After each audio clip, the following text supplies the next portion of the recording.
beauty, brains, and confidence.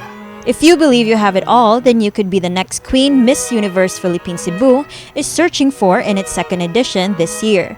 The pageant is in full swing to find its 2025 representative for Miss Universe Philippines. The screening process for aspiring candidates aged 18 years old and above will take place on October 11 and 12, followed by the final callback on October 13. The successful candidates will be officially introduced during the candidates' press presentation on October 18.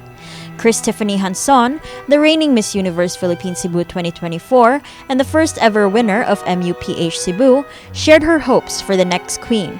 What I want from the next from the next winner is that she should be very dedicated. She has to be very passionate about it, because I'm sure a lot of you were able to see our whole journey, not only here in Cebu but also in Manila. It takes a lot of energy and hard work. The chosen candidates will advance to the next stage, competing in the pre-pageant, sponsors Gala Night, and the highly anticipated Coronation Night this December. 𝗾𝗾𝗄𝗃 𝗾𝗄𝗃 Cebu franchise owner and local director, explained that they chose to hold the pageant earlier this year to allow Cebu's winning queen more time to prepare for the national stage. One of the learning experience is that since it was inaugural and we will launch it very late, so we had to do it very close to the pageant of the national. And one of the learning experience is that we were rushing our candidates to go through the national.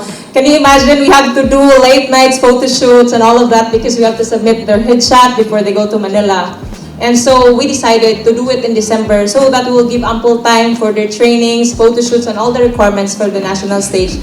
Danny Buok, the creative director of 𝗾𝗄𝗄 Cebu, revealed that the 2025 pageant will have a nature-centered theme with a strong emphasis on sustainability. Something colorful this year's production, and it's more on nature. We're focusing on nature this time, and I'm pretty sure that all the municipality mayors will cooperate with the activities that I'm going to partake during the pre-pageant activities. This has been Elaiza Mae Peñaranda for MyTV, Cebu.